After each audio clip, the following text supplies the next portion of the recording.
Boa tarde a todos, obrigado pela presença. Essa é a primeira reunião da Comissão Especial de Estudos que analisa a situação do Hospital Santa Lídia. Apenas para justificar o porquê que nós criamos essa comissão.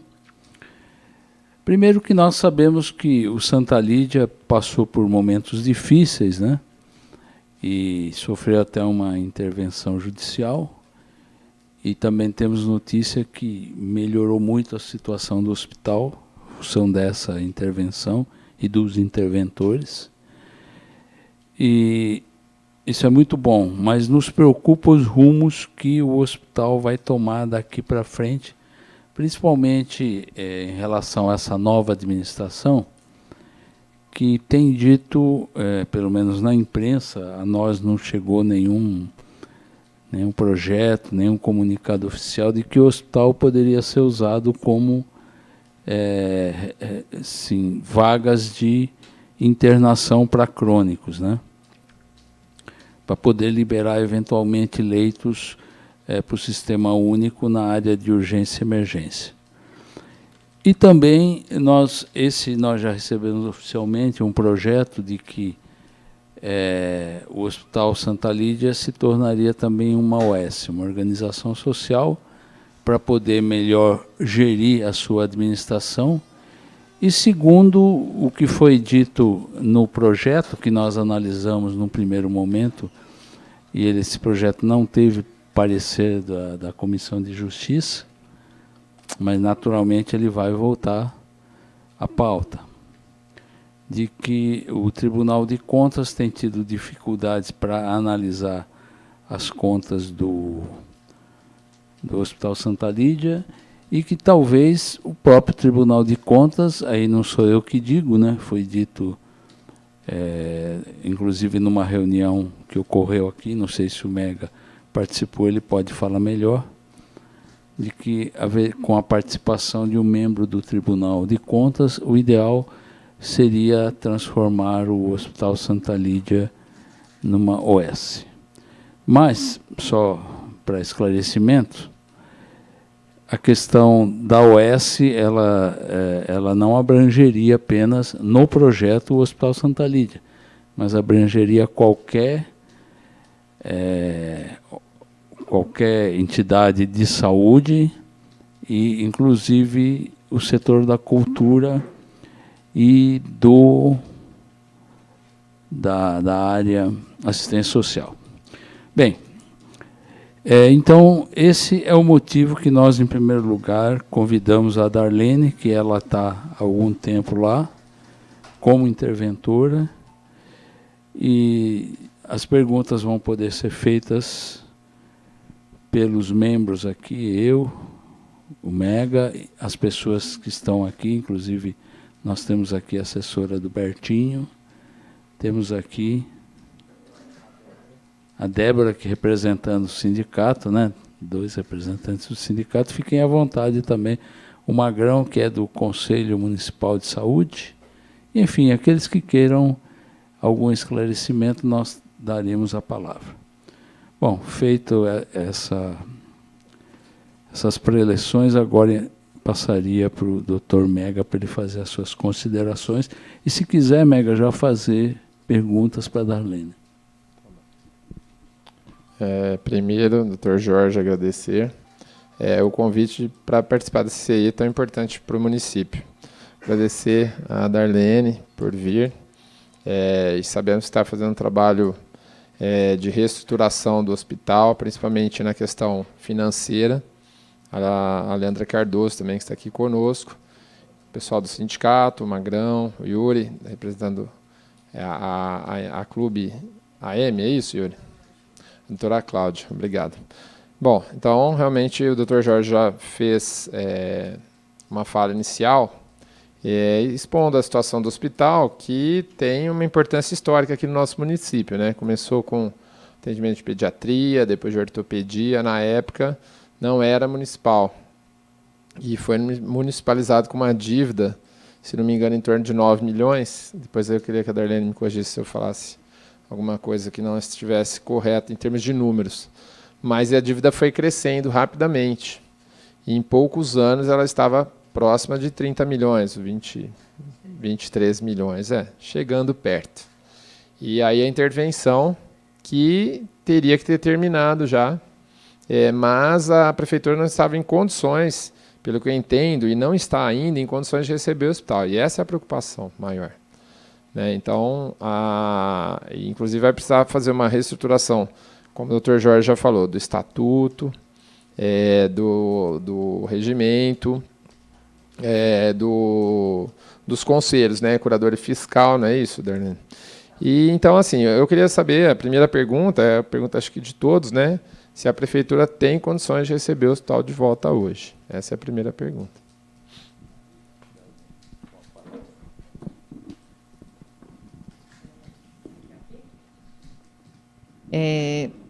Boa tarde a todos.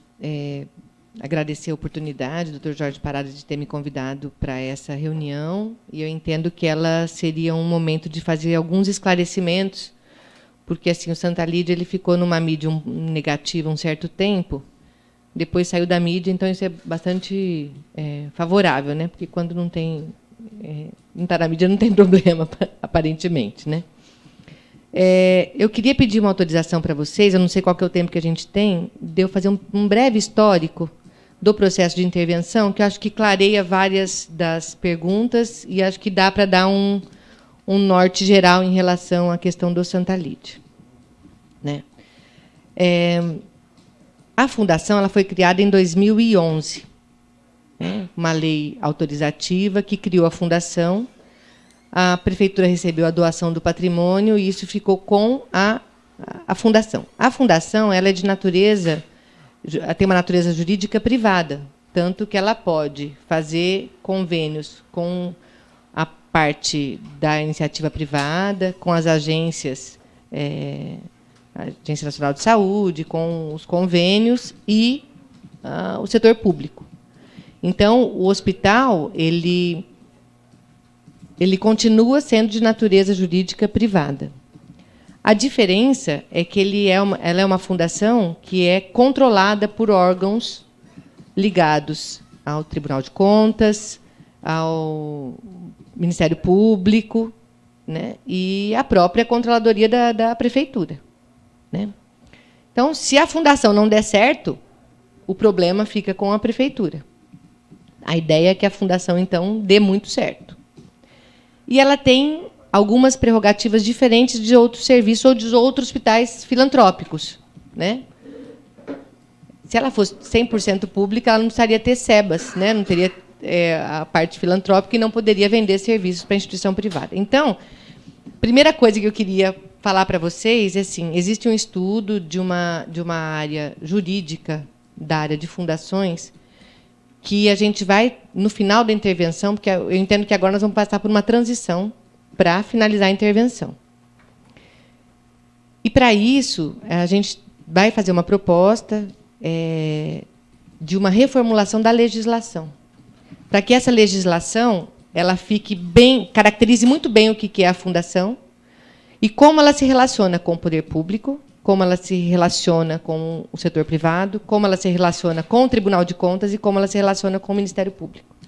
Né? Então, ela é uma fundação que ela se relaciona com todos esses órgãos e a legislação tem que estar muito clara em relação a isso. A legislação hoje ela não é tão clara. Tem coisa que tem na lei que não teria que ter e tem coisa que não tem e precisaria estar na lei. Então, eu queria já pedir o apoio para a Câmara, porque é uma autorização legislativa que precisa ser feita. E, se vocês quiserem preparar um momento que a gente possa trazer essa parte jurídica para discutir isso antes da lei chegar, antes de fazer essa avaliação, para que a gente possa discutir, para que possa ter maior participação e diminuir as dúvidas em relação a isso, acho que seria muito prudente em relação a isso. Em relação ao processo de intervenção, eu trouxe alguns dados que foram extraídos dos balanços do Instituto, né, que é o antigo agente organizador aí do Hospital Santa Lídia, e depois da Fundação. Então, nós temos os dados do balanço de 2004 a 2011, quando aconteceu a doação, e de 2011 a 2016 já da fundação propriamente dita. Tá? Eu trouxe um jogo para vocês aqui desses documentos e eu queria que vocês me acompanhassem, só para eu colocar alguns dados em relação a isso. Então, em relação à dívida, ela sempre existiu. Né? Então, na última lá, passivo circulante não circulante, que é essa linha aqui, está vendo? Que tem um totalizado de cada ano. E aí o gráfico mostra isso. No gráfico fica mais fácil de verificar que a dívida foi crescente.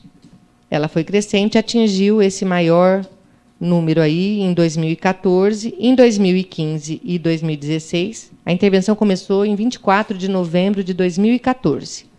Então, eu fui para lá nessa época e estou até hoje, né, nesse processo de intervenção. Esse passivo total, só para parte dessa dívida, eu trouxe até a nossa contadora também, Mônica, aqui, para me clarear algumas coisas, se precisar tirar alguma dúvida em relação a isso. Não é que a dívida total é isso. Aqui tem uma projeção de dívida que tem projeção de receita para entrar. Então, por exemplo, os salários do mês seguinte estão como um passivo, só que tem receita própria para isso. Então, desse valor, aquilo que é o que a gente chama de ativo circulante vai ser subtraído. Então, a dívida não era 23, era em torno de 19 milhões. Tá certo? Só para clarear essas questões. Então, está no ativo circulante, coisas que vão entrar, receitas que estão projetadas para entrar, que já foram faturadas, e tem contas que são do próprio mês, que estão nesse valor aqui. Ok? Nessa época da intervenção, qual era o objetivo? O objetivo era, eu fui junto com o professor André Lucirton Costa, da FEA, né, para que a gente fizesse uma avaliação da possibilidade da fundação e do hospital continuarem abertos. Por que isso? A fundação, desde 2013, atingiu um patrimônio líquido circulante negativo. O que é isso? Esse patrimônio líquido é, se você vender tudo que tem de patrimônio, todos os seus ativos, não paga todas as dívidas. Né? E uma fundação não existe com um patrimônio líquido negativo. Então, o Ministério Público falou assim, ou nós vamos fechar, ou nós vamos tomar alguma providência. Então, o primeiro passo da intervenção foi fazer um levantamento se era possível o hospital ficar aberto ou não. Então, a missão, em 2014, era uma missão um tanto quanto difícil. Aí, quando eu entrei na fundação, a gente tinha um saldo bancário de menos de R$200 mil, que a fundação usava cheque especial de 2 bancos, e a gente tinha 2 folhas de pagamento para fazer, que era a folha de pagamento do 13º e a folha do mês. Então, em 2014, eu achei que era quase impossível a gente manter esse patrimônio, porque acho que o Santa Lídia é um patrimônio do município, mantê-lo aberto. Só que a gente fez um levantamento bastante delicado de quais eram essas contas e a primeira coisa que um gestor faz, avaliar receitas e despesas. Então, fora a dívida, que é o que todo mundo se preocupa, o tamanho da dívida, né? A minha preocupação maior foi analisar no mês a mês o quanto tem de receita e quanto tem de despesa para ver qual que é a tarefa de sanear a execução do mês a mês. Né? E a gente chegou a um levantamento inicial, depois foi feita uma contratação de uma equipe da FEA que fez um levantamento geral de caixa mesmo, né, de entradas e saídas, e os números ficaram próximos, e a nossa previsão inicial, que eu fiz com o professor André, ficou bem adequada em relação ao valor finalizado no balanço de 2014. Então, o déficit mensal era em torno de R$600 mil, ou seja, a gente tinha que melhorar a receita ou diminuir despesa em R$600 mil para equilibrar a instituição, sem considerar com a conta da dívida dos 19 milhões que a gente tinha para pagar. Ok? Então, essa era a tarefa. E, analisando alguns projetos, a gente identificou que parte disso a gente conseguiria o resultado em 1 ano. Só que a gente não conseguiria equilibrar e pagar essa dívida toda.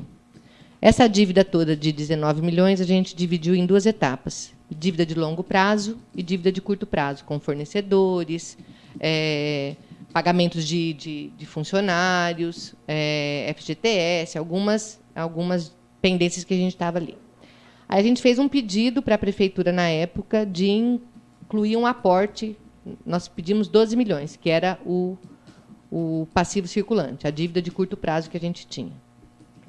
Negociamos, e esse aporte veio no valor de 10.200.000 em 3 anos. Então, a gente ia receber os 10.200.000 para pagar parte da dívida, que era de curto prazo, essa dívida menor com os fornecedores, e esse recurso começou a vir em setembro de 2015. Então, de novembro de 2014 até setembro do município. Né? E aí, a nossa missão, então, o que era? Fazer o operacional se ajustar e equilibrar, ou seja, ajustar receita do mês a mês com a despesa do mês a mês e auditar essa dívida de curto prazo, porque de longo prazo eram parcelas de dívida de banco, empréstimos, ou parcelas já lastreadas de títulos de INSS, outras dívidas que já estavam parceladas. E essa, de curto prazo, a gente tinha que auditar essa dívida e fizemos, então, 3 editais de liquidação dessas dívidas para que os fornecedores trouxessem, então, a comprovação dessa dívida e a gente tinha que adequar o parcelamento dessas dívidas ao recebimento do aporte.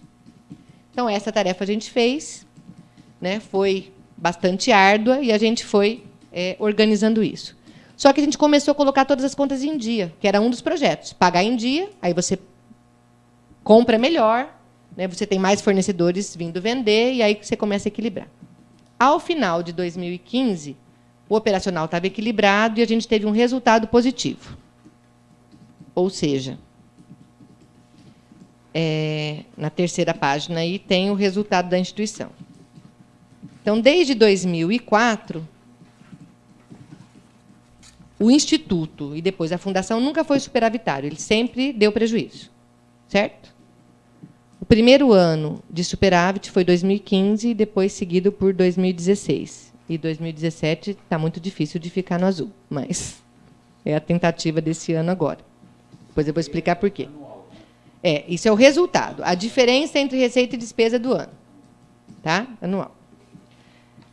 Então, assim, esse último gráfico mostra que a gente reverteu um déficit sucessivo ao longo de todos os anos aí para um positivo. A outra coisa que é importante ver na primeira folha, que são dados que vão ficar para vocês aí no relatório de vocês, é que a hora que a gente fala do tamanho da dívida, a gente tem que olhar a coluna de baixo do valor do faturamento.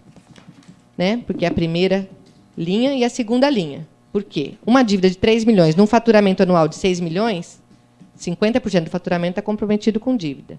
A hora que a gente chega aqui no final de balanço de 2016, a gente tem uma dívida total de 14 milhões, mas um faturamento de 53. Então, a gente precisa colocar isso em padrões de comparação.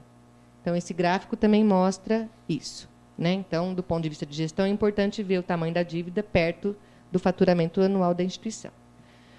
Com isso, o que eu tenho a dizer? Que a fundação e o seu hospital está equilibrada. Né?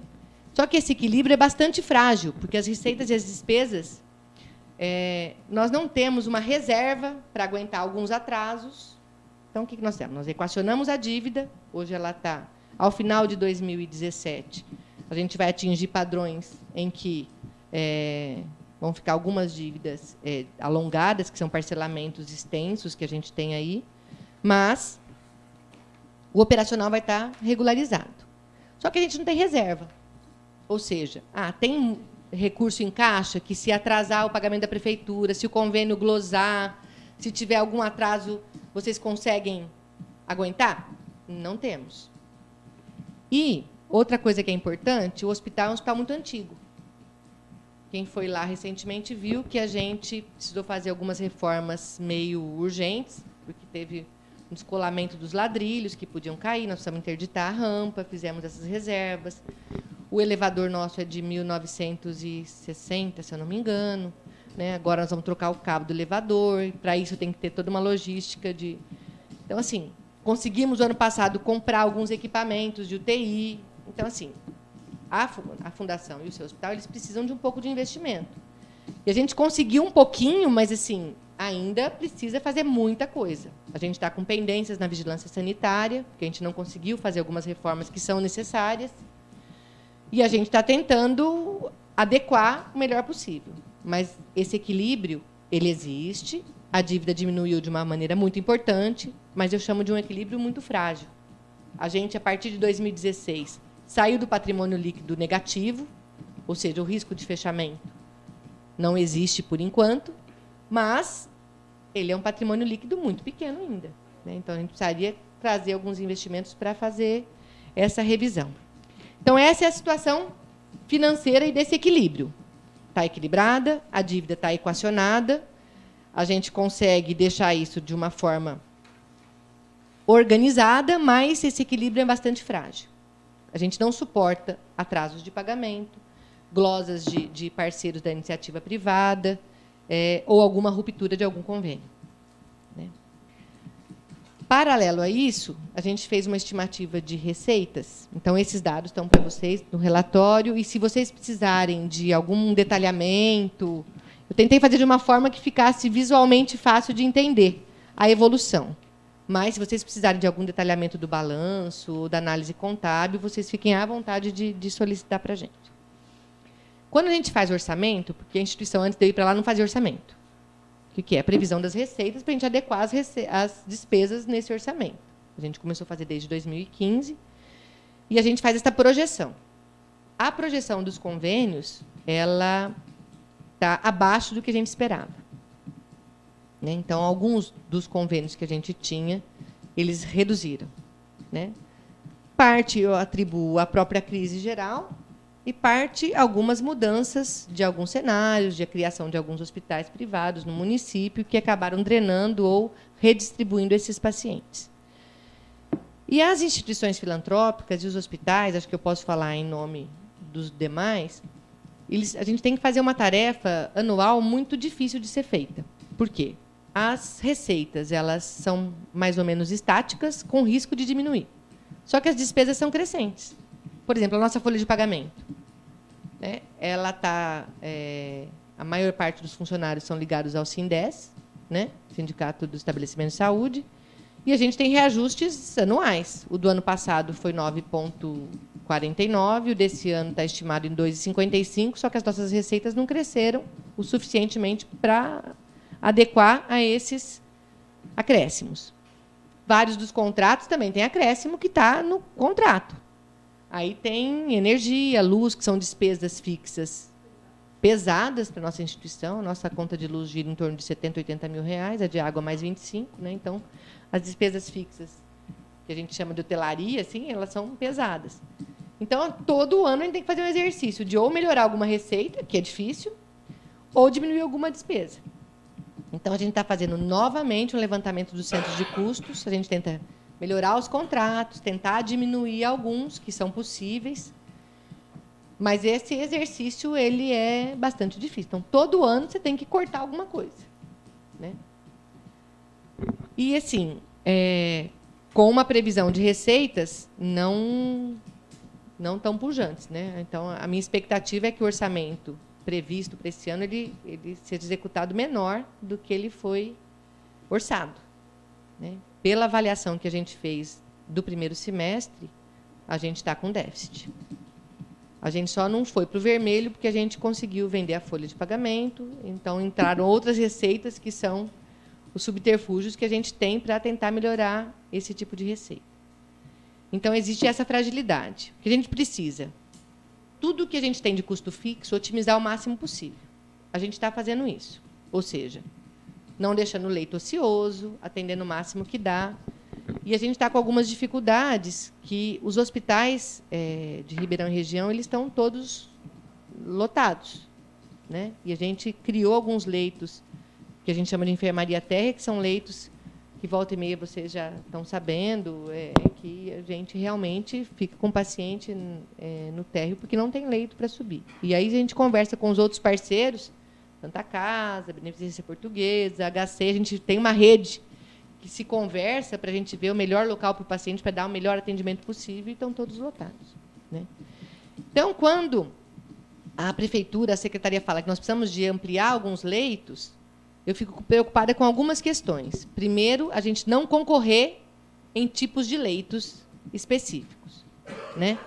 E para a gente detalhar melhor a questão dos leitos de retaguarda, eu trouxe para vocês também a portaria 2395, que é de 2011, que ela estabelece a organização da rede, do componente da rede de atenção às urgências e emergências, e que inclui os hospitais.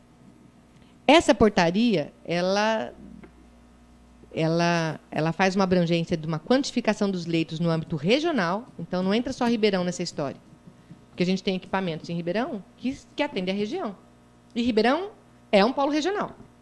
Então, nós vamos sempre em Ribeirão Preto atender pacientes da região. E é isso mesmo que tem que acontecer. E as portarias, elas vêm com um aceno de um plus financeiro. Então, aí os hospitais ficam de olho nessas portarias, porque assim, é a forma de melhorar a receita. Novos incentivos, novos recursos para que os hospitais consigam suprir em um ano aquela diferença que eu falei para vocês, que é o nosso exercício anual, aí, né, de melhorar um pouco a receita, sendo que a despesa é difícil da gente paralisá-la. Né? Nessa portaria, eles falam aqui, ó, se vocês pegarem aqui, o capítulo 3, ele fala de leitos de retaguarda. No artigo 11, ele coloca o componente hospitalar de atenção às urgências deverá garantir e organizar a retaguarda de leitos para a rede de atenção às urgências por meio da ampliação e qualificação de enfermarias clínicas de retaguarda, leitos de cuidados prolongados e leitos de terapia intensiva. Ou seja, quando se fez uma avaliação de tudo que é produzido, necessidade, censos demográficos e avaliações epidemiológicas, percebeu-se que esses leitos de retaguarda eram importantíssimos para a rede de urgência e emergência da região. Isso foi pactuado, discutido ao longo de mais de anos na DRS, que participou ativamente disso. E o que a gente considera leitos de retaguarda são, para a rede de urgência e emergência, são leitos de retaguarda de enfermaria clínica, cuidados prolongados e de UTI. O Santa Lídia entrou aonde nisso? O Santa Lídia ampliou 21 leitos de retaguarda clínica, que já foram ampliados, e esse recurso, não de investimento, mas de custeio, começaram a vir no final do ano passado. Né? Então, finalzinho de dezembro, que o nosso santo é muito forte, saiu a publicação desses recursos, porque a gente estava com uma dificuldade muito grande de fechar o exercício final, e esse recurso veio no final do ano. Né? Então, foi uma... A gente estava prevendo esse recurso há 2 anos, só que o Ministério demorou 2 anos para aportar esse recurso. Então, assim, apesar da gente discutir, participar, ampliar, porque os leitos já estavam ampliados, né? Só que o custeio estava ficando para o faturamento normal do município sem plus. A portaria veio trazer um plus de R$ 300 a diária do leito clínico, que vocês que são médicos sabem disso. Esse leito clínico que a gente tem de paciente com pneumonia, com infecção respiratória, com infecção urinária, às vezes o que a IH paga não cobre nem o antibiótico. Então, a ideia do Ministério aportar mais recursos em cima disso era justamente para que esse leito clínico fosse interessante para os hospitais. Então, o Santa Lídia já fez essa ampliação. Ele já tinha 12 pactuados, ampliou mais 21, e, na verdade, nós estamos disponibilizando 46 leitos de retaguarda clínica para essa rede de urgência e emergência. Incentivados, nós temos 33. Poderíamos buscar o recurso de mais 13, que já estão funcionando, e a gente poderia buscar esses R$ 300 a mais. Os leitos de UTI, a gente conseguiu qualificar alguns leitos, não conseguiu qualificar todos. Por quê? Porque a nossa UTI precisa de reforma. Nessa portaria, era previsto um dinheiro para todos os hospitais que fossem ampliar leitos de UTI para isso, para a reforma, ampliação e compra de equipamento. Que leito clínico, o custo de implantação não é tão grande. Mas leito de UTI, o custo de implantação é muito grande. Você precisa comprar mais respirador, bomba de infusão, você tem uma série de equipamentos que cada leito demanda. Então, a gente não conseguiu ampliar os leitos de UTI porque a gente não recebeu esse investimento que estava previsto, inclusive, nessa RUI. Nem Ribeirão, nem o município, nem o Santa Lídia, nem os outros hospitais. HC, Santa Casa, todos estão nessa RUI. Tá? Então, assim, Santa Lídia não está sozinho nessa rede. Então, os hospitais de Ribeirão e região, no que eles foram ampliados. Então, desses retaguardas, que são retaguarda clínica e UTI, o Santa Lídia participou. Ele não participou com a oferta de leitos de cuidados prolongados. Esse leito, eu entendo que ele, assim, o nosso hospital ele tem laboratório 24 horas, radiologia 24 horas, UTI, né? De cuidados prolongados, não. A retaguarda clínica, sim. A gente não tinha esse leito para oferecer, né? Então, assim, como eu entendo isso hoje? Hoje, o que a gente está com uma ocupação de praticamente 100%. Para oferecer leitos de cuidado... Então, sim, leito de retaguarda. São 3 tipos de leitos da portaria, certo? Clínica, enfermaria clínica, UTI e cuidados prolongados. Os cuidados prolongados são leitos que precisam de menos tecnologia, né? Então, trabalha com cuidados paliativos. O doutor Luciano vai saber falar melhor do que eu. Né? Mas, assim, precisa de uma equipe multidisciplinar, afiada, para cuidar da família, do doente, para aliviar a dor e cuidar o melhor possível, né? E nessa fase, que a gente pode chamar de final, né? Uma fase terminal. E aí você não precisa estar num hospital que tem tecnologia. O nosso hospital ele é de uma tecnologia intermediária, só que ele possui parte dessa tecnologia. O que nós temos a dizer nesse sentido? Leitos concorrentes, eu acho que é complicado, porque quem vai atender esses 46 leitos que a gente já atende hoje, né, de retaguarda que são leitos de uma rotatividade maior. Apesar... Não, de retaguarda clínica, né? O da UTI, a gente tem um projeto de reforma para chegar a 10 leitos. Só não temos o recurso financeiro para fazer esse investimento. Então, assim, a gente precisaria ou de uma ajuda em relação a emendas, né, ou até outras fundações que possam investir nisso, para que a gente pudesse ampliar a nossa UTI, porque uma UTI ela é muito mais viável se ela tiver 10 leitos, porque as equipes elas rodam com 10 leitos. Né? Então, menos leitos... Tem. Não, adulto, nós temos 8. E se a gente for adequar a vigilância sanitária, vai ter que fechar mais um, porque está com a metragem faltando espaço, a gente precisaria ampliar o espaço físico para adequar. E esses leitos são imprescindíveis. Cada leito que se fechar de UTI na região é um paciente que vai ficar entubado no corredor. Vocês sabem disso. Né? Então, assim, se tem um leito que é necessário, é o de UTI. Precisamos melhorar os protocolos de inclusão na UTI, né? O quanto investir em determinados pacientes terminais, mas precisa desses leitos. Tanto que a própria reestruturação da rede de urgência já apontou que esses são necessários. Então, esses de retaguarda de cuidados prolongados, a gente tem uma proposta, que não é concorrer leitos. É onde a gente tem uma área administrativa hoje, para quem já foi lá, acho que os doutores já conhecem lá, a área administrativa pode ser em qualquer local. Então, eu posso tanto alugar o imóvel para colocar a área administrativa, ou arrumar um outro local próprio para isso. E eu tenho que fazer uma conexão com o primeiro andar dessa área administrativa para poder ampliar esses leitos. E eu entendo que a gente poderia atingir perto de 20 leitos novos para cuidados prolongados. E aí o investimento seria em contratação de equipe para que a gente possa fazer o trabalho dos cuidados prolongados de forma adequada e aí sim ser uma referência para esse tipo de paciente. E esses leitos, estando na RUI, né, na rede, eles não são deficitários. Vale a pena tê-los? Ou é uma necessidade? É uma necessidade do município, mas economicamente falando, eles se pagam ou não se pagam? Então, esses leitos eles têm uma diária diferenciada dependendo do tempo de duração, né? Então, assim, os primeiros, eu não lembro de cor a portaria, mas assim, primeira semana, o primeiro 10 dias, eles pagam R$300 a diária, como é o leito de retaguarda clínica. Depois passa para um valor menor, e se for muito prolongado, passa para R$100 a diária. O custo hospitalar hoje, R$100 a diária, você não paga um leito, a própria hotelaria e os custos indiretos disso, de refeição, de equipes, de cuidadores e assim por diante. Né? Agora, eu não fiz esse levantamento na ponta do lápis em relação a essa questão dos cuidados prolongados. A portaria, por exemplo, fala que novos leitos de UTI serão remunerados com R$ 800 por diário. Os novos leitos de UTI. Sim, só que você precisa criar esse leito. E entrar... Isso, atingir 10 leitos. Nós temos 3 qualificados que recebem esse valor.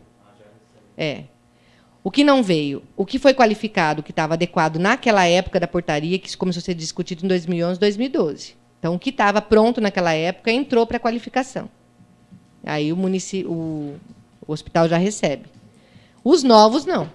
Então, a gente poderia qualificar novos leitos, mas a gente precisa fazer adequação estrutural da UTI para atingir os 10 leitos. Então, para qualquer ampliação agora, como a gente está nessa questão mais frágil, como eu disse para vocês, a gente precisaria de alguns investimentos. Então, assim, a remuneração desses leitos, respondendo mais claramente a sua pergunta, eu não fiz essa conta. Hoje, uma diária de um leito comum, sem muita medicação, sem investir disso, ele fica perto desse custo. Né? Só que a gente vai precisar contratar mais gente para ampliar para um hospital de menor porte. Depois dos 10 dias. Depois dos primeiros 10 dias. Então, os primeiros 10 dias ele equilibra, depois disso ele não equilibra mais. Mas, assim, eu precisava fazer um levantamento mais detalhado em relação a isso. Diferente de um hospital em que o seu recurso humano está disponível e tem leito ocioso. Então, assim, pensando em rede, porque eu acho que essa discussão tem que ser feita não com o Santa Lídia, tem que ser feita numa rede maior. Por quê? Porque uma das coisas que a gente conseguiu diminuir aquele déficit de 600 mil que eu disse para vocês, foi não deixar leito ocioso. Ou seja, eu tenho uma equipe contratada para atender 92 leitos. Os leitos sem paciente significa redução de receita. Entenderam? Então, assim, a gente já fez essa tarefa. Agora, eu não sei se na região não tem hospitais que têm equipe, que está tudo estruturado, que o custo fixo já está lá, só que não tem paciente. E que precisa de menos tecnologia. Então, essa avaliação, eu sozinha não sei fazer. Então, por isso que essa discussão ela tem que ser um pouquinho mais ampliada em relação a isso. Para onde isso é superavitário? Onde eu já tenho um custo fixo, que já está custando, já tem esse custo lá. Né? Não vou ter que colocar mais gente, eu vou ter que contratar gente para a fundação. Para qualquer leito que seja ampliado, tem que contratar recursos humanos. Enfermagem, assistente social, psicólogo, terapeuta ocupacional, fisioterapeuta, médico. Para qualquer leito a mais que seja criado, tem que... Se você tem um local em que você já tem um custo fixo, a equipe está lá e o leito está ocioso, não tem a ocupação adequada, então, na verdade, para fazer esse levantamento, a gente tinha que ver assim, ó, o que nós temos de hospitais de média complexidade e qual a taxa de ocupação. Então, dá para ver esse parâmetro a nível regional. Né? Não sei se eu falei demais, mas eu tentei assim, fazer um apanhado geral, porque assim, é muita coisa mesmo. Né? Antes de eu fazer a pergunta que eu pretendo fazer, eu queria saber, em relação se existe uma projeção que você fez... antes de fazer a pergunta específica que eu gostaria de fazer, aproveitando a sua exposição, gostaria de saber assim, nessa evolução do resultado do déficit e do superávit, a gente observa que em 2015 teve um superávit até bom, né? Foram 3 milhões, 3 milhões e pouco. 2 milhões e 400. 2.400. Tá. Aí, em 2016, já caiu para 1 milhão e 58. E para esse ano, qual é a projeção? Se eu ficar no zero? Se eu ficar no zero, vou estar muito feliz. Porque assim, há uma previsão de redução das receitas. Né? Porque hoje a gente atende 70% a 80% do SUS, só que os valores dos contratos eles têm um teto. E tinha um certo equilíbrio com o parceiro da iniciativa privada, com os convênios, que tem diminuído. Né? Então, assim, as receitas não vão ser iguais ao que foram projetados, só que as despesas vão aumentar. Então, assim, o exercício desse próximo semestre. Então, o começo do semestre a gente equilibrou. Estamos no 0 a 0. Né? Mas a gente conseguiu umas receitas extraordinárias. Para o segundo semestre, nós vamos ter que fazer um esforço agora de redução de custos. Então, reduzir hora extra, ver se tem alguma outra função administrativa que a gente possa fazer cortes. Então, assim, é meio que cortar na carne mesmo.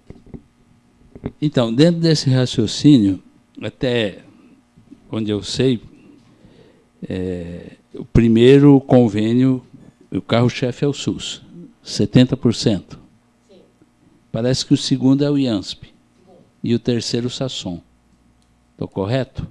O SASSOM, esse ano, ele teve uma redução que eu ainda não entendi o porquê, mas teve uma Bem, redução muito importante. Então, seguindo o raciocínio... 2017. Isso. E tem algum outro convênio assim expressivo? No médio caiu muito. É porque já tem hospital próprio, né? Bem, e o que eu queria dizer, assim, puxando até a sardinha um pouco para o IANSP, porque eu trabalho no IANSP, conheço a realidade, você sabe que o IANSP, o único convênio que tem em Ribeirão e região é o Santa Lídia. Depende exclusivamente do Santa Lídia. E é uma clientela razoável, são em torno de 40 mil vidas que existem para ser atendidas. E nós sabemos hoje que o Santa Lídia ele não atende na plenitude as necessidades dessa clientela, por vários motivos, né? Não vale nem a pena a gente comentar aqui. Mas, se nós temos assim uma situação em que os outros convênios estão diminuindo, e a Unimed vai diminuir, SASSOM não sei por que está diminuindo, mas... E o IANSP tem um potencial de aumento de participação, por que não se investe mais em recursos que possam angariar mais recursos hospitalares, que possam angariar mais recursos do IANSP? Aproveitando que é o único hospital em Ribeirão. E sendo que o IANSP, naturalmente, faz gestões, às vezes, para ter outros convênios com outros hospitais que podem... Liseu, por favor, queira tomar assento aqui, puxa uma cadeira. Outros convênios que, eventualmente, Darlene, possam, digamos assim, trazer receita. Né? Então, eu queria saber se existe uma estratégia, por exemplo, em relação a esse convênio IANSP, que é importante para os funcionários públicos, mas que eu vejo também que é importante para o Santa Lídia. Então, essa é a primeira pergunta minha. Em relação ao IANSP, quando eu fui para lá, eles tinham rompido o convênio com o IANSP, não sei se o senhor lembra dessa etapa. E aí a gente foi fazer um levantamento do porquê, eram os pagamentos, mas os pagamentos do IANSP eles estavam bem regulares, pelo que a gente avaliou. E a gente retomou. Um dos projetos foi trazer o IANSP de volta. Então, quando eu falei que em 2014 nós fizemos alguns projetos para trazer receitas e diminuir aquele déficit de R$600 mil por mês, das compensações foi aumentar a receita do IANSP. A gente fez uma negociação com eles. Qual é o problema do IANSP? A gente tem um teto definido de R$250 mil por mês. E aí entram vários procedimentos, tanto ambulatoriais como hospitalares. Quando a gente não atinge o teto, a gente recebe no mês seguinte. Tudo que é produzido é faturado no próximo mês, passa pela auditoria e no outro mês que recebe. Então, normalmente é o prazo de 60 dias. Então, esse é o normal mesmo. Aquilo que superou o teto, ele precisa depois de nova dotação, é tudo igual. Então, assim, aí esse fica um pouco atrasado, mas só atrasa o que supera o teto. Então, uma das negociações que a gente queria fazer era melhorar o teto, porque do mês que você aumentar o faturamento, você não fica com esse déficit. Né? Ou vai receber isso, não vai deixar de receber, só que vai receber mais para frente. E a gente teve uma reunião esse ano mesmo com o IANSP para ver se a gente poderia melhorar. Eles falaram, nós podemos melhorar o teto de vocês, mas vocês precisam ampliar alguns serviços. Isso. O problema de ampliar alguns serviços é que cada serviço que eu criar, ele tem que ter equilíbrio. Ou seja, eu posso montar um pronto atendimento de pediatria, que nós não temos mais pronto atendimento de pediatria. Mas esse era um serviço que gerava um déficit de R$200 mil por mês. Né? Na época, nós procuramos o IANSP e o Sasson, que foram os dois que falaram, eu preciso de PA de pediatria. Falei, então, só que o PA de pediatria, para ele existir, eu preciso ter médico plantonista 24 horas. Aí eu recebo a consulta produzida. Durante o dia se paga, e de noite? Que aí cai muito o número de consulta, mas eu tenho enfermeiro, médico, laboratório, recepção, porteiro, tudo isso custa. Então, nós propusemos, vamos ter um valor fixo e um variável, que equilibre o hospital. Porque, para eu montar uma equipe que vai custar R$90 mil, depois eu recebo 45 de faturamento, eu não posso montar esse serviço. Então, assim, nós podemos criar e montar serviços, já temos alguns espaços ambulatoriais que a gente pode melhorar e fazer. Nós assim, juntamos alguns serviços e a gente tem alguns espaços que ainda podem ser melhorados. Mas cada projeto tem que ser equilibrado. Eu não posso criar um projeto que eu vou melhorar a receita, mas eu vou aumentar muito mais a despesa. Né? Então, é possível? É, desde que eu consiga. Uma das coisas que a gente pode trazer é cirurgia. Por quê? Porque o centro cirúrgico a gente ainda tem como estruturar e atender mais cirurgias. Né? Só que aí o IANSP precisa ter os profissionais credenciados para poder receber e para poder fazer o preparo do paciente, assim por diante. Então, assim, hoje, para esse convênio, o que pode ser ampliado de imediato, mas nós já estamos fazendo isso, né?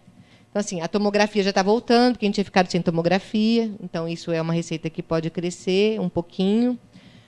O centro cirúrgico a gente pode equacionar melhor e atender a demandas cirúrgicas, porque eu tenho uma equipe contratada, tenho anestesista contratada, eu não tenho que aumentar a despesa, entendeu? Mas é uma situação que a gente observa no Santa Lídia. Eu, por exemplo, trabalhei mais de 20 anos no Santa Lídia como cirurgião. Né? Então, conheci bem o que foi o Santa Lídia antes e como é agora nem tanto, mas eu tenho uma ideia. Antigamente, o Santa Lídia era um hospital, apesar de pequeno, um hospital muito bom, muito bem organizado, com praticamente todas as equipes mais importantes. Cirúrgica, pediátrica, tinha até a residência em pediatria, tinha residência em ortopedia, equipes muito bem elaboradas e que davam conta de atender como um hospital geral. Isso me parece que se perdeu no tempo. Então, hoje nós não temos mais essas equipes organizadas dessa forma. Então, eu penso que isso, estrategicamente para o hospital, é uma questão, se ele quer continuar como hospital geral, é estratégico ele montar de novo equipes que possam dar suportes. Senão isso vai ser limitante para o crescimento do hospital.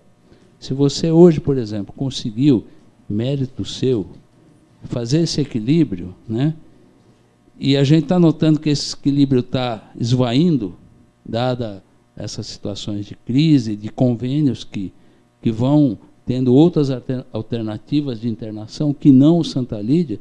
Então, acho que o hospital, para poder se subsistir, ele tem que criar equipes, condições de atender os convênios plenamente, até para poder aumentar o seu faturamento.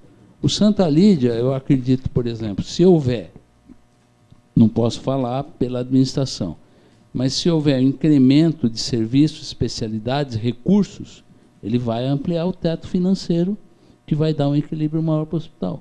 Mas sem equipes, principalmente as principais equipes, cirurgia geral. Cirurgia geral eu sei que tem, isso é muito bom, e não tinha antes, agora tem.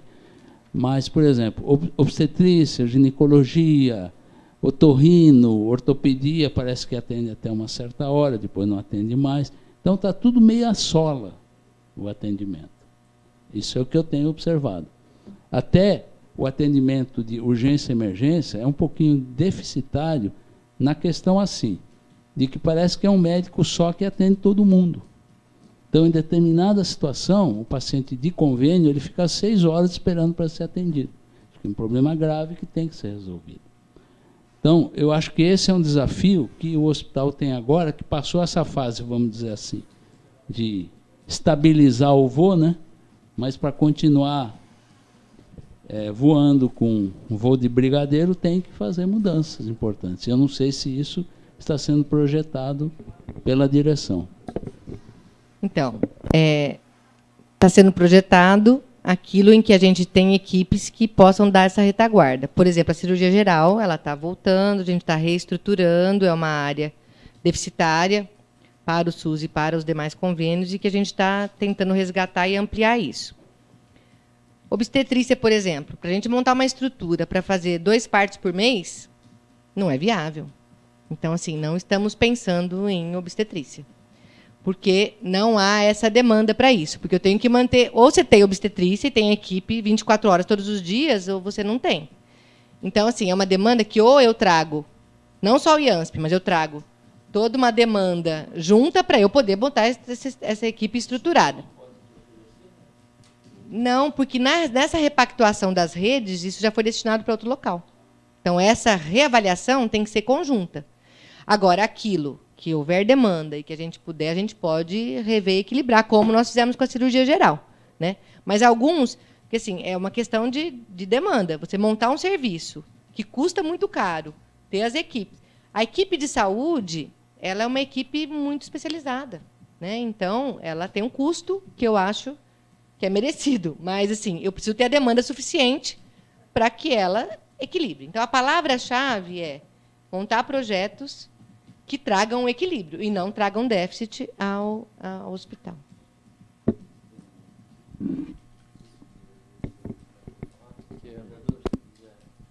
Quer falar? Então, é assim, eu vi nessa explanação da Darlene, assim, mais ou menos 3 questões aqui dessa CI. Aí, vereador Jorge Parada, a gente precisa ver aonde a CI vai focar, porque os temas são muito extensos, né, vereador Liseu? Então é o seguinte, o primeiro, né, é a questão da dívida, que eu acho que não é o tema dessa CI. Assim, por que essa dívida cresceu tanto de 2011 a 2014? Então, foi má administração, foi desvio, e aí não é a Darlene que vai responder isso agora, nesse momento, porque a gente veio aqui discutir outras questões, mas teve esse problema, né? O Santa Lídia tinha uma dívida e ela triplicou praticamente, quase triplicou, duplicou, pelo menos duplicou, né? E o que aconteceu? Isso é a primeira coisa. Então, isso talvez uma CPI, assim, para avaliar esse tipo de questão. A segunda coisa, aí já cabe, acho que mais a CE nesse momento, né? É assim, se vale a pena manter o Hospital de Santa Lídia como como municipal, perdão, é uma fundação, mas que o município compra esse serviço, ou seria comprar serviço de outros hospitais filantrópicos, né? Parece que é manter o hospital, né? Não perder o hospital, não fechar o hospital. Parece que essa é quase um consenso, mas acho que isso tem que ter a resposta para isso. Vale a pena? Se valer a pena, se for positiva essa questão, assim, como adequar isso? É aí que entra, né? Uma fundação, é uma organização social de saúde, né? É adequar juridicamente, que eu acho que é esse o caminho que nós estamos trilhando, né? Então, vai ser uma fundação e adequar juridicamente. Essa é a segunda questão. E a terceira é mais a questão saúde mesmo. Feito tudo isso, qual a função do Hospital Santa Lídia no atendimento à saúde de Ribeirão Preto, né? Vai ser um hospital geral, como ele vai ser um hospital mais focado para leitos de retaguarda ou de cuidados paliativos, né? Quais especialidades ele vai atender? Então, são 3 coisas diferentes, né? Acho que a primeira caberia uma CPI, talvez. E as outras 2, acho que ficam assim, para a CE responder, né?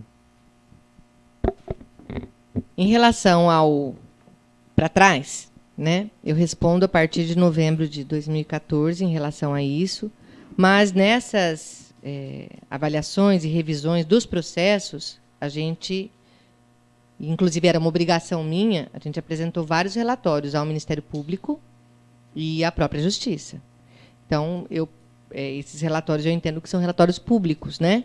Se vocês quiserem, eu emiti 3 relatórios em relação a isso, onde tem o retrato do que conseguiu ser apurado. A minha função não era de auditoria, né? A minha função era avaliar o que tem e se era possível manter a instituição aberta.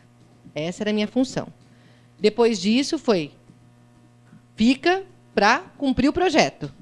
Então, é o que eu estou fazendo. Então, a minha missão era, é possível salvar o hospital? Aí, difícil, mas é.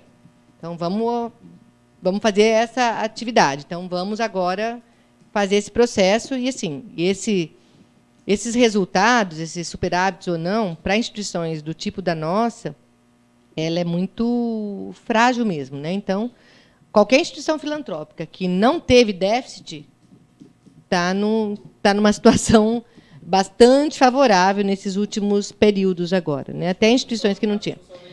E não é. É que esse superávit é o que a gente pode melhorar o investimento e ter aquela reserva que eu falei para vocês, né? Assim, o meu sonho de consumo é ter uma reserva em caixa que eu possa suportar um atraso de pagamento sem ter que...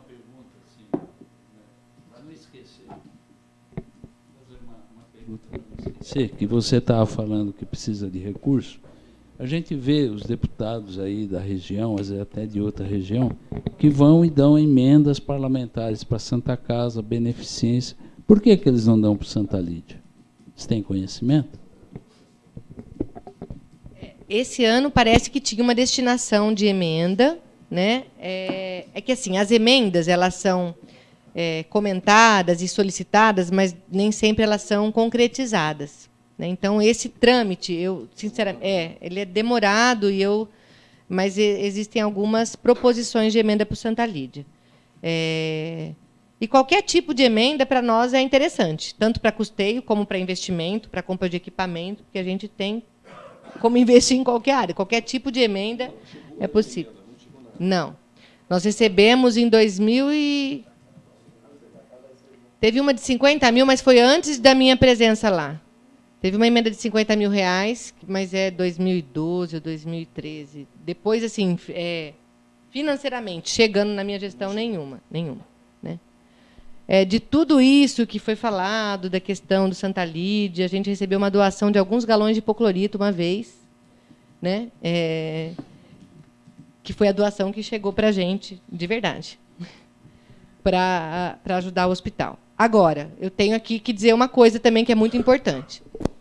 As equipes que trabalham com a gente, por exemplo, quando a gente estagnou a dívida antiga e começou a pagar o operacional em dia. Então, algumas equipes, principalmente equipes médicas, ficaram com uma dívida antiga, esperando esse aporte vir e confiando que a coisa ia dar certo. E muitos dos contratos, principalmente com as equipes médicas, a gente não reajustou em 2 anos. Então, assim, eu acho que é uma forma de parceria. Nós acreditamos no trabalho, a gente gosta de trabalhar aqui. O Santa Lídia tem uma marca no município que eu acho que ela é muito legal. Assim, é uma marca muito positiva, né? Acho que as pessoas gostam, prestigiam, tem uma história. Eu acho que o hospital é um patrimônio do município, né? E, assim, hoje eu não imagino Ribeirão Preto ou a rede de urgência regional sem o Santa Lídia. Eu não vejo. Como vai ser adequado os leitos, como vai ser feito... a diferença da Fundação Santa Lídia também é que ela pode ser moldada, porque ela é uma fundação que vai apoiar as ações. A sua instituição, a sua conformação é para apoiar as ações de serviço de saúde, né? Um exemplo, acho que é clássico, que a gente divulgou pouco, né? A gente tem que escrever um trabalho, publicar isso, foi o Polo Dengue, né? O ano passado, quando a gente tinha a maior epidemia que a gente teve, o número de casos estrondosos, a Fundação, em pouquíssimo tempo, fez um processo seletivo emergencial, contratou a equipe, organizou o Castelo Branco, fez lá, botou hematologia lá, né? Em 3 semanas nós montamos o serviço. E depois nós fomos avaliando, monitorando e demos conta, quem teve dengue e quem usou o serviço sabe disso, né? O resultado que a gente teve. E a gente conseguiu reduzir, a rede como um todo, porque ele faz parte de uma rede, conseguiu reduzir o número de óbitos proporcionalmente de uma forma impressionante. Então, assim, é uma instituição que tem uma prestação de contas na área pública, né, que deve um monte de satisfação, e ela é mais controlada, então isso é uma coisa muito positiva, que eu acho. Então, a transparência e o controle do Santa Lídia tem que ser feito, né, é obrigatório, está na lei. Então, eu acho que é uma instituição que ela pode ser usada de forma melhor, né, para essas questões. Só que ela tem uma agilidade muito maior do que o próprio setor público sozinho. Então, ela pode dar essa agilidade e ela pode ser remodelada. Então, olha, hoje, nós precisamos implantar mais leitos, então vamos ver como investir e como equilibrar isso do ponto de vista financeiro. E ela pode ser um ponto para isso, né? Então, ela tem essa prerrogativa. Depois, só não deixe de esquecer de falar do Tribunal de Contas. Tá, pessoal, dentro desse raciocínio que você começou, da importância do Santa Lídia estrategicamente no plano de assistência à saúde do município, como é que você vê, porque eu ainda não visualizei, como seria transformar a fundação numa OS para dar gestão ao hospital? Então, essa é uma outra questão que, do ponto de vista jurídico, eu tenho várias dúvidas, né? Eu até recebi outro dia a visita do vereador Eliseu, foi fazer uma visita lá no hospital e estava preocupado com essa questão da OS, que estava chegando esse projeto na Câmara. O meu entendimento, eu não sou da área jurídica, meu entendimento é bem primário em relação a isso, né? Mas eu entendo que a natureza de fundação ela não vai perder nunca. Ela é uma fundação. E algumas instituições, e a nossa fundação, ela pode ser qualificada ou habilitada, não sei qual que é o termo legal certo, qualificada como OS. Aí ela ganha essa titulação e aí ela pode fazer contratos de gestão, não só ela, como outras instituições, com o poder público e o que a gente chama de porteira fechada, né? Isso é uma coisa também que tem que deixar claro com relação ao Tribunal de Contas. O João Rei acompanha João Rei é um auditor do Tribunal de Contas e ele foi quem esteve aqui presente na Câmara. E eu tenho tido o cuidado de todos os relatórios que eu entrego na Justiça, eu protocolo no Ministério, no Tribunal de Contas, inclusive para eles acompanharem. A gente fez algumas coisas diferentes em relação à auditoria, né? A gente foi pedir uma auditoria externa antecipada para que nos ajudasse a visualizar algumas questões contábeis e administrativas dos processos administrativos da Fundação, para que eu pudesse agir mais rapidamente e fazer com que a instituição ficasse melhor administrada e potencialmente pronta para a sua missão aí. Mas o que o Tribunal de Contas definiu, assim, ele faz vários apontamentos na Fundação de questões de processos, porque a adaptação do que ela tem que prestar conta, tipo, ela tem que fazer processo seletivo, ela não pode contratar quem ela quer. Ela tem um regramento específico da fundação do tipo que ela é. Não se fazia. Desde que eu fui para lá, a gente implantou, tem uma portaria que implantou o processo de seleção. Se vocês olharem de diário oficial, está tudo publicado, né? Então, a gente regularizou isso. Só que foi uma transição. Ela não tem que fazer licitação como a Lei 8666, mas ela tem que fazer cotações e alguns procedimentos ela tem que usar a Lei 8666. Então, assim, ela é uma fundação que ela tem que prestar contas de algumas questões num formato de regulamento próprio. E a gente está estruturando e nessa transição para que isso se implante e que ela tenha o controle e a transparência necessária que é exigido desse tipo de instituição, né? Então, o tribunal ele tem feito alguns apontamentos. Olha, você não pode ter contrato de tempo indeterminado, e tem alguns antigos que não foi modificado, tem que seguir tais regulamentos, e ela faz alguns apontamentos de correções que a gente tem que fazer, né? Falei que é difícil a gente ganhar parabéns de alguns órgãos, mas o Tribunal de Contas deixou uma linha de parabéns para a gente, porque a reversão que a gente fez de resultados sucessivos negativos foi uma coisa que eles colocam de uma maneira muito relevante nos seus pareceres lá. O que ele fala da prestação de contas não é com relação à fundação em si, é com relação ao município.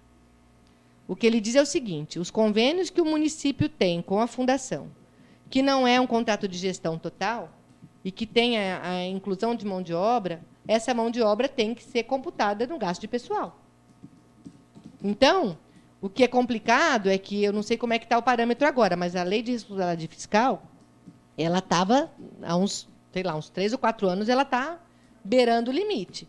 E se ela atinge a lei de responsabilidade fiscal limite, a prefeitura não pode contratar mais. E aí ela tem impacto muito importante nas ações do seu serviço, da sua prestação de serviços como um todo. E no formato que tem o convênio hoje, isso tem que ser computado. Não só a fundação, tudo que é mão de obra que está envolvido. Então, tem a FAEPA também. Ele perguntou com relação às universidades, né? Então, assim, esse apontamento não é só em relação à fundação, são em relação aos parceiros, em que tem o fornecimento, a liberação de mão de obra para executar atividades. E o que o Tribunal de Contas fala é que, para isso não contar como mão de obra, como recursos humanos ligados ao município, você tem que ter um contrato de gestão inteiro. Então, essa unidade vai ser administrada pela fundação. Aí ela faz tudo. Da limpeza, do porteiro, da equipe, do oxigênio, da compra do medicamento, da luz, da água, energia, tudo. E aí, ela se qualificando como OES, ela poderia fazer esse tipo de contrato de gestão. Então, é esse o apontamento. Então, quando se fala de regularidade, são convênios que existem e que, na forma com que esse convênio está feito hoje, o município o ano passado, já colocou, já somou tudo que foi de valores dos convênios específicos, que não é do hospital, que são os convênios de apoio à gestão da secretaria. Por exemplo, a UPA. Então, a equipe que é contratada pela Fundação na UPA entrou no cômputo da Secretaria da Fazenda como recursos humanos. Aí pode interferir no limite da lei prudencial, da lei de responsabilidade fiscal com gasto com pessoal. Então, acho que isso é uma coisa importante também de deixar claro. Tá? Então, não tem a ver com a parte hospital. Está gravando? Parabéns, doutor Jorge Parada. Cheguei aqui, estava atrasado. E doutor Mega, obrigado pela Darlene estar aqui. A todos vocês também, muito obrigado pela presença. Darlene, no caso da Santa Lídia, hoje, vocês vendem o serviço para a secretaria, para a UPA, por exemplo, e para a OBDS Central nós vendemos também, né? Para a UPA, no caso. Só mão de obra na parte médicas e enfermagem. Administrativo também. No caso das OS, poderia contratar o pacote, desde a portaria até a saída, correto? E como fundação hoje não, existe esse limitador, é isso que nós estivemos até conversando, só para me poder entender, que acho que é isso que o Mega também estava, né, Mega? Nós estivemos até conversando sobre isso. Então, eu pedi, vereador Eliseu, no começo da reunião, um apoio da Câmara, porque assim, a gente tem um estudo da modificação da lei autorizativa que cria a fundação, porque hoje a lei ela ficou um pouco confusa, tem coisa que está na lei que não precisava ter, que é coisa do seu estatuto, que não precisa estar lá, e tem coisa que precisaria estar e não está.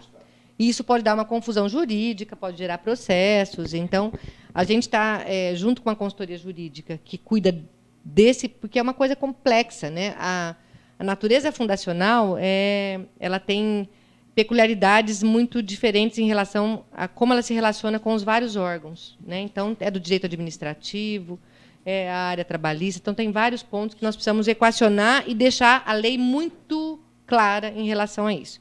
E assim, a pretensão, ao final da intervenção, é que a gente tenha um novo modelo de estatuto e uma nova legislação aprovada, inclusive pela Câmara, para que a gente consiga para esse ano.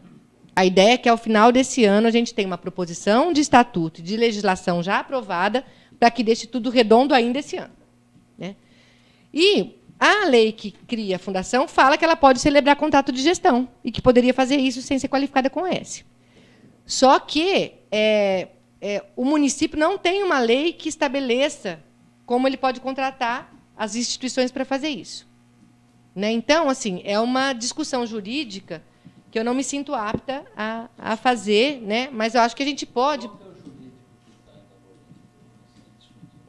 A gente tem um consultor que chama Dr. Calil Simão. Ele é contratado pela fundação e é uma pessoa que, assim, se coloca muito disponível a fazer todas essas revisões. Inclusive, ele me autorizou a falar para vocês, se vocês quiserem fazer uma rodada de conversa em relação a essa questão jurídica, que ele possa tentar clarear, a gente pode marcar para ele explicar esses... e vocês devem ter uma assessoria jurídica na Câmara também, né? Que talvez possa acompanhar e identificar esses pontos específicos. Então, assim, já falei que o meu conhecimento jurídico disso é bem primário em relação a isso.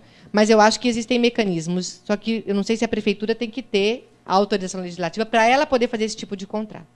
Então, entendeu? Até eu acho, propondo aqui os colegas aqui da CE, que a nossa próxima reunião seja com esse advogado. É advogado, né? Porque eu acho assim que os destinos do Santa Lídia passam por essas adequações que vão ocorrer, legislativo. Inclusive, a própria questão da UES, que é uma coisa que ainda está pairando no ar em termos assim, de se é válido ou não, se é bom ou não é bom, porque existem vários exemplos por aí, positivos e negativos. Então, acho que, se você puder intermediar, já fazer o convite em nome da comissão, para que ele possa vir numa reunião, na próxima reunião da CE.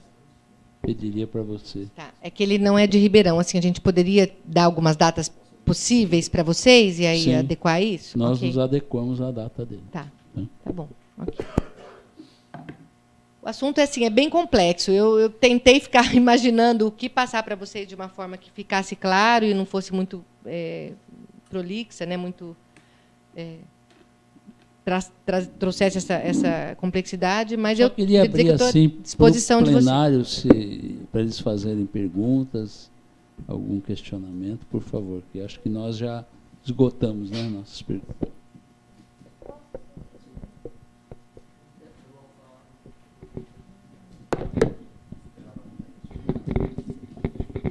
Em relação aos contratos, na verdade, desculpa, eu esqueço. Meu nome é Fabiana, eu sou advogada do vereador Bertin Scandius.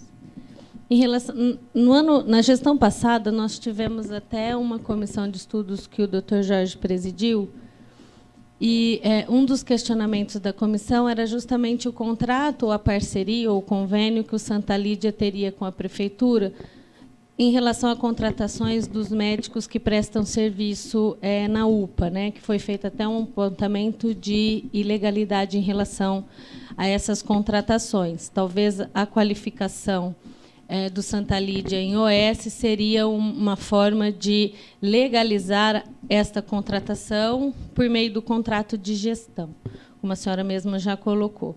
Eu queria saber qual financeiramente para o Santa Lídia o gasto em relação, como é que funciona essa parceria em termos financeiros, ao que corresponde dentro do orçamento do Santa Lídia este convênio com a prefeitura, né, se é viável manter este convênio na manutenção, na questão financeira do hospital. E se o Santa Lídia viesse ser OS e este contrato fosse feito de forma no pacotão, né, no contrato de gestão fechado, se seria melhor para o hospital nesse sentido, e se hoje este contrato gera algum prejuízo na questão da sua manutenção para o Santa Lídia. Posso só complementar? Luiz Fernando, eu trabalho com o doutor Jorge, também sou advogado.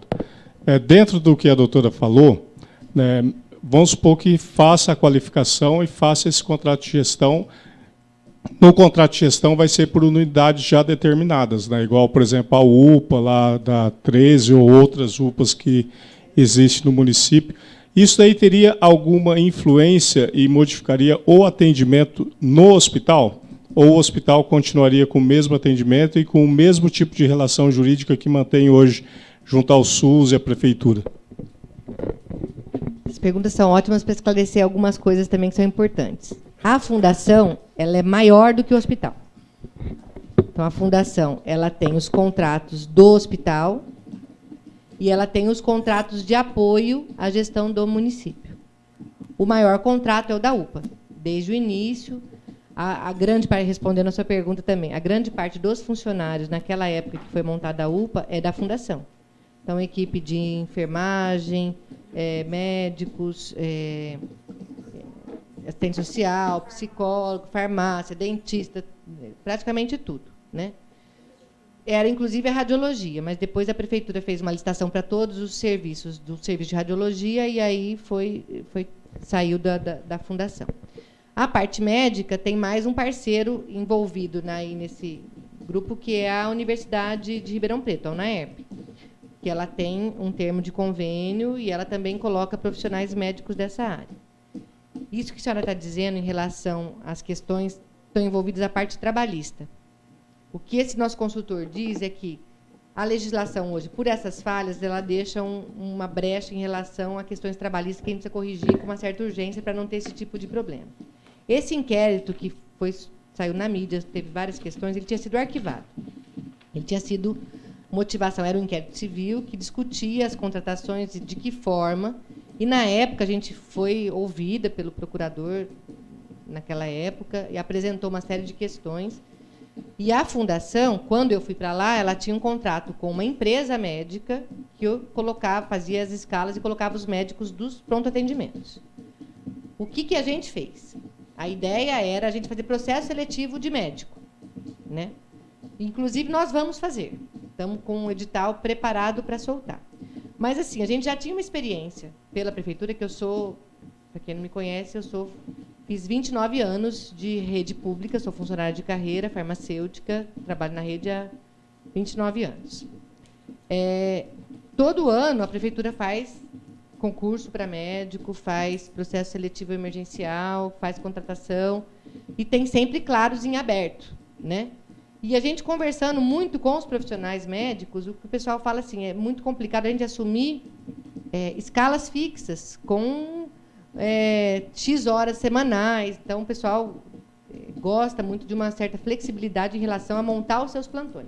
Então, esse mês eu tenho disponibilidade para dar X plantões, o mês que vem eu não tenho essa disponibilidade, porque eu estou fazendo um curso fora e assim por diante. E aí essa empresa era contratada. Quando eu fui para lá, a gente começou a fazer editais de chamamento público. Então, não era um processo de seleção de contratação, CLT, mas eram editais de chamamento público, nesse mesmo formato, para que os profissionais, as empresas, se credenciassem para plantões médicos. Então, a gente não contratou o profissional para uma carga horária. A gente contratou um valor hora médica trabalhada para plantão, né? E isso é o que acontece na maioria dos locais que trabalham com plantão, né? Nós vamos tentar fazer a tentativa do contrato de CLT para ver se esse é e o Ministério do Trabalho está discutindo essa questão, a forma de contratação. Se é de processo CLT, por que contratou uma empresa.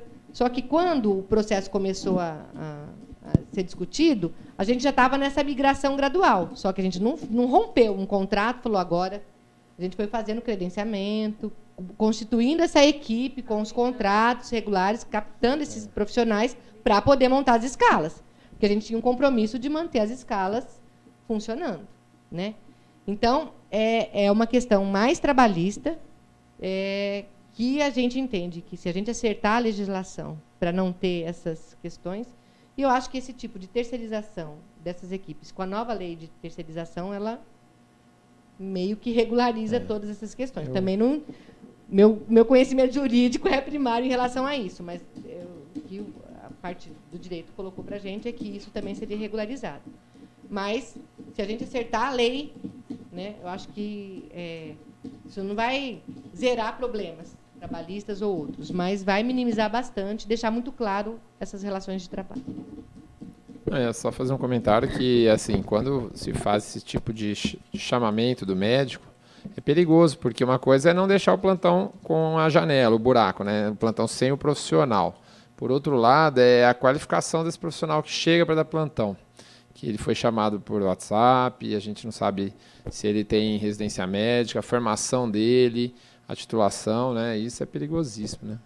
Esse chamamento público, a partir do momento que nós estamos fazendo, eu gostaria de encaminhar para o senhor o novo edital. Digo edital, como era antes, né, Darlene? Tá. Então, novamente, eu vou dizer que eu estou respondendo de 2014 para cá. A gente, o primeiro edital ele não ficou perfeito, ele ficou com algumas falhas. O último edital ele foi revisado, né, com bastante intuito em relação à qualificação dos profissionais. E também eu posso me comprometer a mandar esse edital para vocês. E, assim, o novo edital ele pode ser reformulado. A gente está... Eu entendo que a minha função é uma transição para a regularização, para deixar tudo o mais correto possível, né, do ponto de vista da organização da instituição, é deixar ela o mais equilibrada e o mais correto possível. E eu gostaria, doutor, de te encaminhar esse novo edital, porque, inclusive, o médico pode ser habilitado pela sua formação para trabalhar na área verde, amarela ou vermelha. Esse edital prevê isso, né? Então, aonde ele pode estar sendo alocado. É lógico que, num plantão em que eu tenho uma falta ou que a pessoa não foi, o senhor sabe disso, que, né, às vezes as pessoas vão ter, mas, assim, essa qualificação a gente está prevendo, inclusive com capacitação e treinamento dos profissionais para o plantão. Nós temos, sim, pouco tempo, porque às 6 horas nós temos sessão, então queria passar a palavra para o Magrão. Tem mais alguém que quer fazer Alguma pergunta? A imprensa? Só para complementar aqui, esse edital também foi publicado Depois. no mesmo formato. Então, os editais de credenciamento estão sendo publicados no mesmo formato do processo de seleção. Boa tarde a todos e a todas. Darlene, que a gente já se conhece faz tempo. Nosso vereador Eliseu, doutor Jorge Parada, nosso companheiro também lá do nosso bairro Jardim Paraíso. Eu fui conselheiro Marcos Antônio Bardella e Magrão.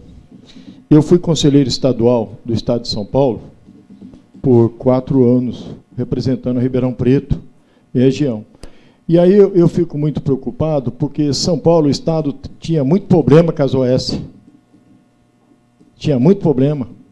E todas as reuniões do Conselho Estadual tinha problema com as OS. Então, o modelo da OS que está se implantando aqui, eu acho que tem que passar por uma discussão mesmo, porque é uma fundação ligada ao município. Então, como Ribeirão Preto agora é um polo, né, já é uma metrópole, então eu queria saber da Darlene como que fica a OS, a discussão disso aí da OS. Vai ser com o município, o povo inteiro, ou a população inteira, vai ser discutido, vai ter essa... para que a gente possa também saber como que vai funcionar essa OS aqui. Tá? É a mesma coisa a discussão, eu sou muito claro, falar da AME. Trazer uma AME para Ribeirão Preto e colocar num local que não é adequado, porque nós temos uma visão num pronto-socorro que é do povo, já é patrimônio do povo e não tem que colocar uma AME e poderia estar colocando em outros locais que tem aí. Então, essa OS vindo para Santa Lídia, eu acho que deveria ter uma discussão com a população, porque hoje eu faço parte do Movimento Popular de Saúde e a gente queria discutir a questão dessa OS.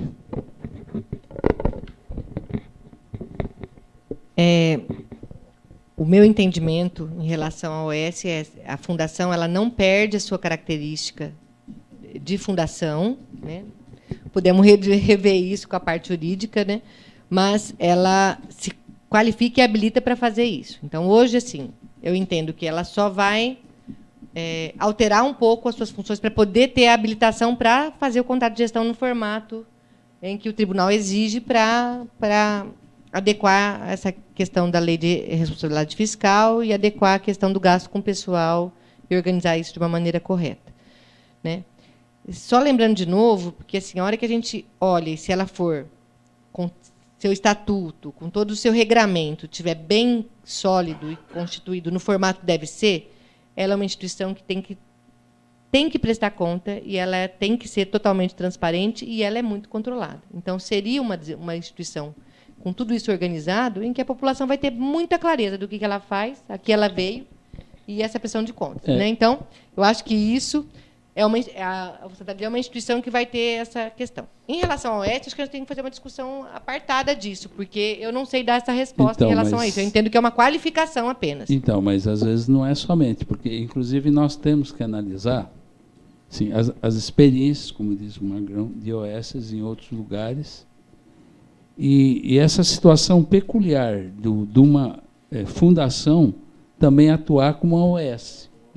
Para mim, isso não é uma coisa clara. Então, acho que tem que haver até uma discussão muito bem feita a respeito disso, até para clarear os vereadores que vão se defrontar com essa responsabilidade de aprovar a OS. Hoje é genérica, parece que não está sendo muito agradável a todos essa situação de criar a OS genérica, mas na saúde é uma coisa que existe e que talvez possa ser interessante para o Santa Lídia, mas você tem que clarear realmente se isso é interessante, se não pode dar até problema no futuro. Né?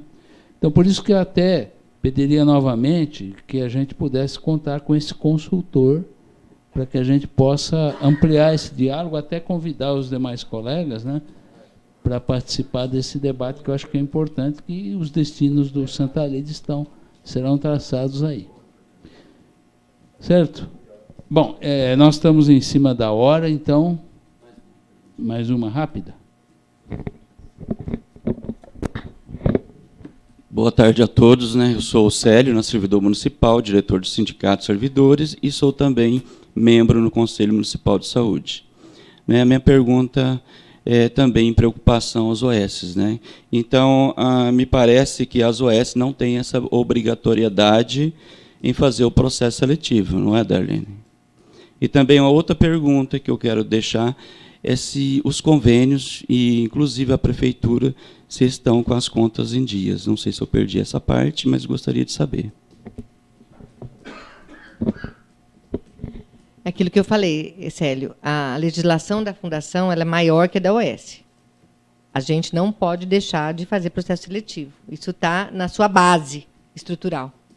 Então, qualificando ou não, sendo positivo ou não, ela não perde a sua base, que é a fundação. Então, esses regramentos que são fiscalizados e auditados pelo Tribunal de Contas do Ministério Público têm que ser feitos. Isso é uma regra básica. Inclusive, o doutor Sebastião Sérgio, que é o curador de fundações, que é o Ministério Público, que é o promotor que provocou a intervenção, né? Foi ele que fez o pedido da intervenção. Ele disse que, inclusive, para finalizar a intervenção, tudo isso tem que estar muito claro nos instrumentos legais registrados em cartório dessas questões, dessa prestação de contas, do processo de seleção. Isso é tudo para deixar ela o mais transparente possível, o mais controlada possível. Então, assim, você não escolhe, você não tem interferência, né? Então, é uma forma de deixar ela equilibrada, né? E sem outro tipo de interferência, para que ela possa fazer o que é a sua função. Só uma questão. Pelo que eu entendi, então, a questão da OS é importante para a prefeitura, não para a fundação. A fundação continuaria o regulamento dela da mesma forma, agora, para a prefeitura é interessante, para não entrar na lei de responsabilidade fiscal, é isso? A fundação, hoje, ela sobrevive com os projetos de parceria com a Secretaria da Saúde. Então, ela tem um projeto do hospital e os projetos de parceria. Então, esses projetos se equilibram. Se ela não se qualificar com a OS e houver uma decisão de que ela não possa fazer esses contratos sem estar habilitada, isso pode trazer um prejuízo para a instituição. Então, ela é um equilíbrio que tem que ser mantido. Qualquer projeto, como eu falei no comecinho, né, o nosso equilíbrio ele é bastante frágil. Ele está aí, nós vamos buscando, com mais ou menos dificuldade, mas se a gente começar a perder algumas receitas, ela pode ficar numa situação de desequilíbrio, né? Então, e se esse tipo de qualificação não interferir nada com a fundação, ela continua sendo transparente, auditada, fiscalizada, controlada, e não perde a sua função e a sua finalidade principal, eu não vejo problema, né? Podemos rever, né, trazer mais subsídios jurídicos para dar essa segurança para todos nós, né? E só respondendo mais uma pergunta do Célio, em relação aos pagamentos, né? A prefeitura, até o ano passado, que teve uma dificuldade financeira muito grande, todo mundo acompanhou isso, havia um esforço muito grande do pessoal da Secretaria da Saúde e da Secretaria da Fazenda para cumprir com os pagamentos. Então, às vezes, acontecem alguns pequenos atrasos, né? Mas eu julgo que são menores que os próprios convênios. Porque os convênios do SUS, o que você faturou num mês, ele é auditado logo em seguida e já começa a receber, inclusive, com adiantamento. Não só o Santa Lídia.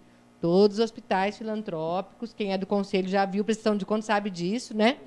Que tem, inclusive, um adiantamento, né? Então, na verdade, parte pode sofrer pequenos atrasos e parte vem adiantado, né? Principalmente a parte do SUS. Então, a gente tem recebido os recursos, posso dizer que rigorosamente em dia, mas em dia, né, com pequenos atrasos e ainda, quando há uma dificuldade orçamentária, porque agora a folha está muito próximo dos dias do pagamento dos hospitais, né, e, às vezes, também a Secretaria da Saúde repassa recursos que vêm do governo federal. Às vezes, o governo federal também atrasa um pouco e aí a gente fica...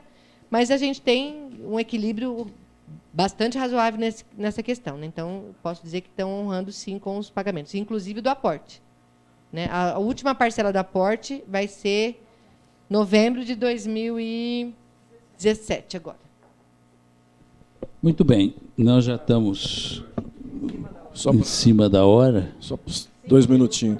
Responder a pergunta do Célio, ele perguntou se no projeto das OS se é feito o processo seletivo, é isso, Célio? Porque o projeto que chegou para casa, sim, ele consta que será feito o processo seletivo. Bem, nós vamos ter muito tempo para discutir essa questão. Eu só quero agradecer a presença de todos, a Darlene em particular, e a sua equipe de Santa Lídia, a imprensa presente hoje, dando cobertura, e dizer que foi muito produtiva essa sua participação na nossa reunião. E agora, então, nós vamos nos valer da sua ajuda para convidar o consultor, que é o Dr. Calil, para que ele possa vir aqui numa próxima reunião nossa. Né? Muito obrigado a todos.